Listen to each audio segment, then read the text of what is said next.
யோபு 1:10 வாசிக்க கேட்போம். நீர் அவனையும் அவன் வீட்டையும் அவனுக்கு உண்டான எல்லாவற்றையும் சுற்றி வேலி அடைக்கவில்லையோ? அவன் கைகளின் கிரியையை ஆசீர்வதித்தீர். அவனுடைய சம்பத்து தேசத்தில் பெருகிற்று. யோபு என்ற ஒரு மனிதன், அவர் ஒரு பெரிய செல்வந்தர்.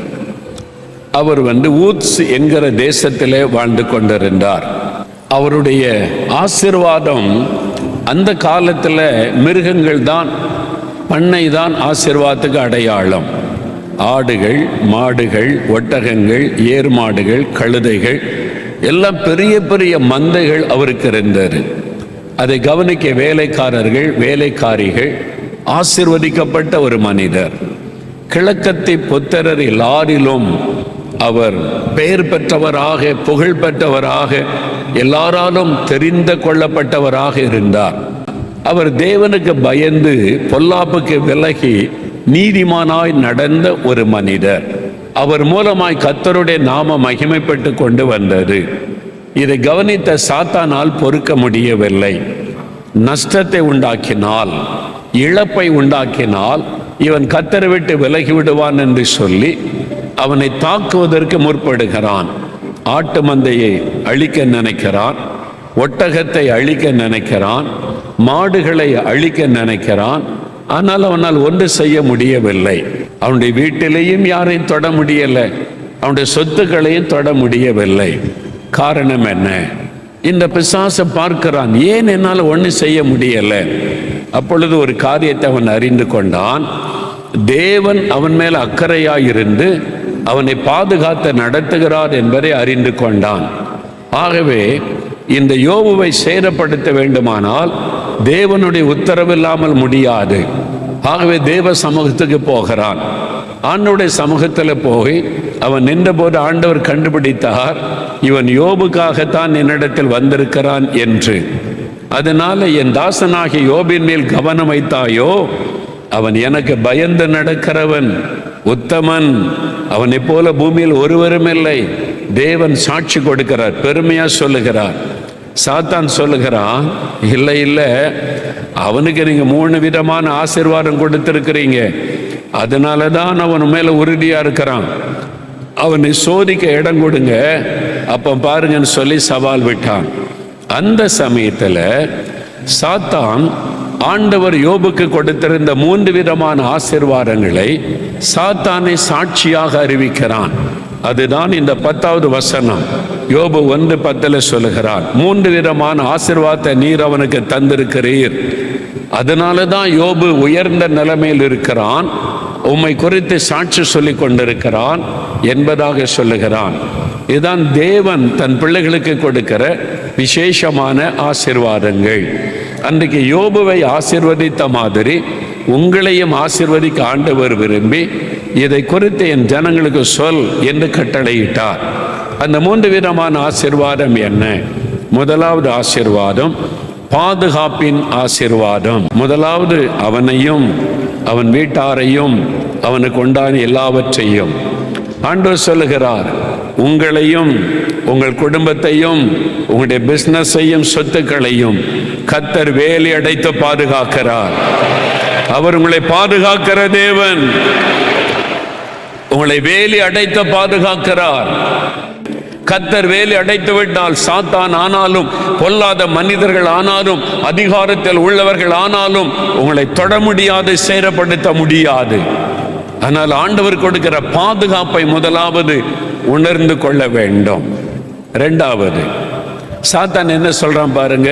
மறுபடியும் யோபு 1:10 வாசிப்போம். நீர் அவனையும் அவன் வீட்டையும் அவனுக்கு உண்டான எல்லாவற்றையும் சுற்றி வேலி அடைக்கவில்லையோ? அவன் கைகளின் கிரியையை ஆசீர்வதித்தீர். அவருடைய சம்பத்து தேசத்தில் பெருகிற்று. 2வது சாத்தான் சொல்லுகிறான், ஆண்டவரே அவன் கைகளின் கிரியையை நீர் ஆசீர்வதிக்கிறீர். அவன் எதை செய்தாலும் நீங்க ஆசீர்வதிக்கிறீங்க. அதனால தான் யோபு மேல இவ்வளவு அன்பா இருக்கிறான்.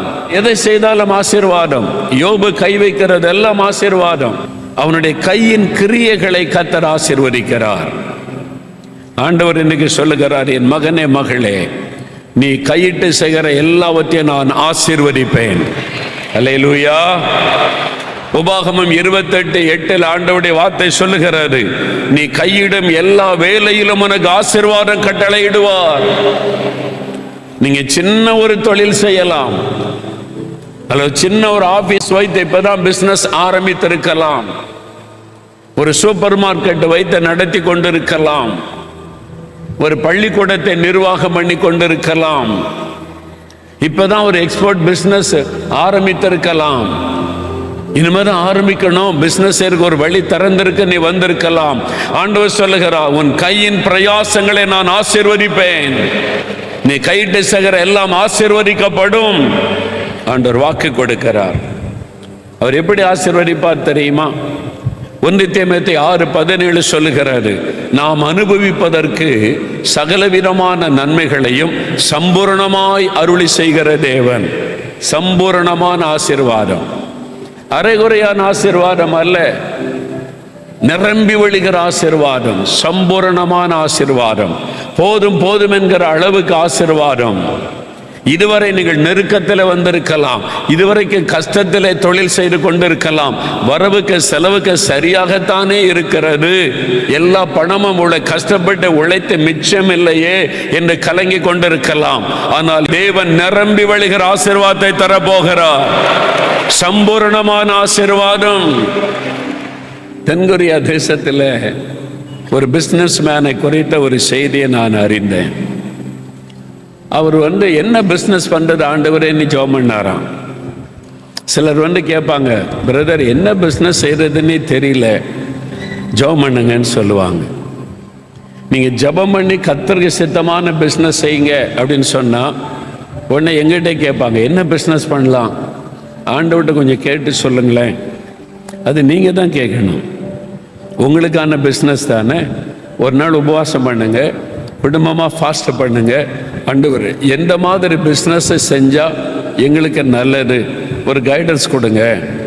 அவர் அழகாக ஆலோசனை தருவார். ஆண்டவர்கிட்ட கேளுங்க. அது சின்னதாக கூட இருக்கலாம் ஆரம்பத்தில், அதைத்தான் தேவன் பெரிதாக மாற்றுவார்.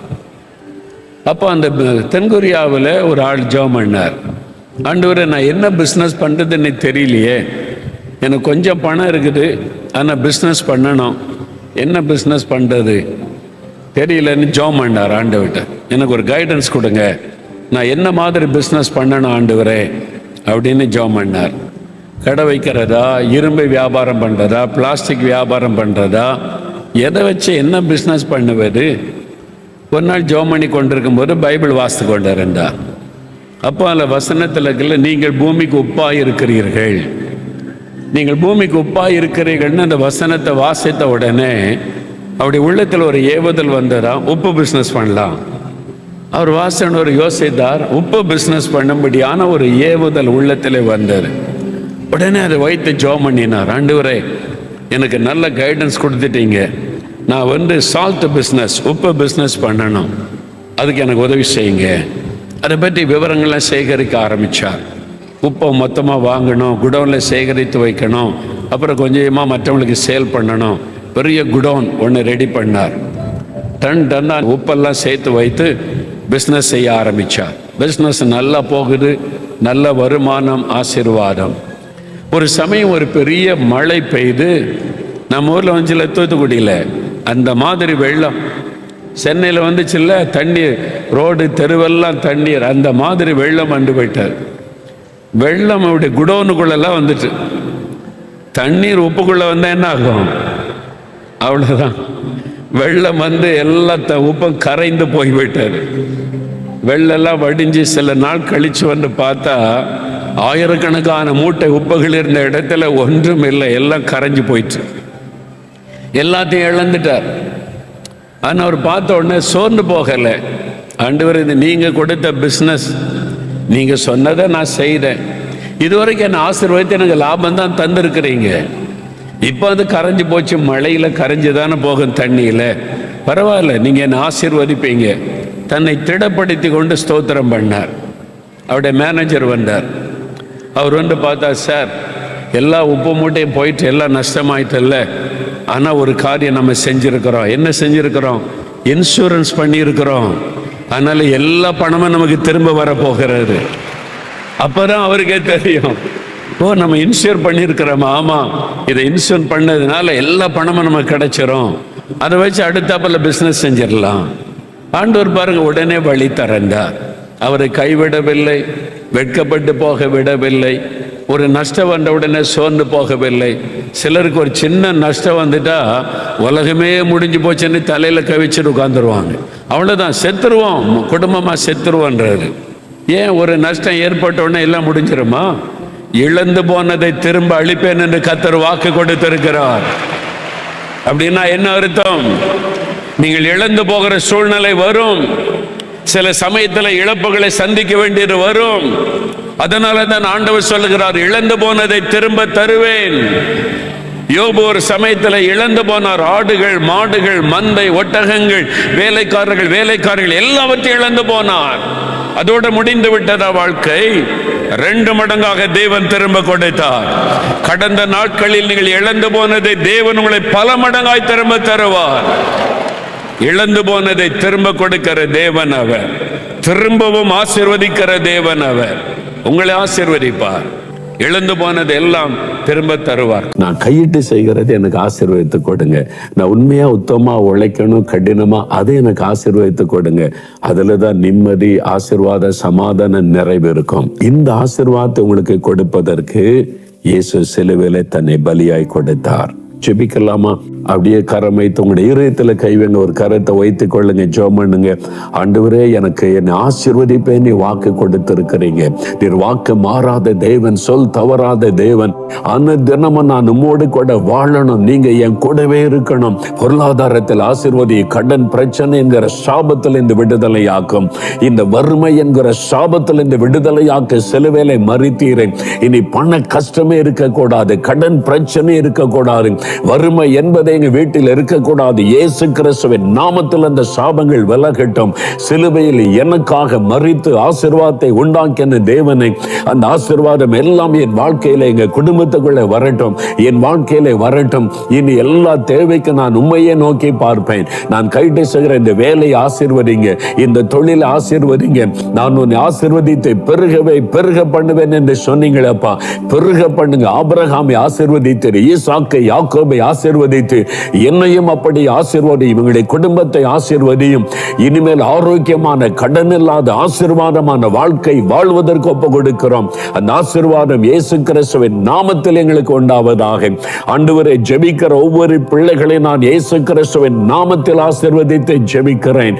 பிசினஸ் இல்லாத பிள்ளைகளுக்கு பிசினஸுக்கு வழி திறந்தருளும். நீர் ஆசீர்வதித்து விட்ட அன்பிற்காக ஸ்தோத்திரம், ஸ்தோத்திரம், ஸ்தோத்திரம். நீர் வாக்கு கொடுத்தபடியே கர்த்தருடைய ஆசீர்வாதம் ஒவ்வொரு பிள்ளைகளுடைய வாழ்க்கையிலும் நிறைவாய் உண்டாயிருப்பதாக. இயேசு கிறிஸ்துவின் நாமத்தில் ஜெபிக்கிறோம் பிதாவே. ஆமென், ஆமென்.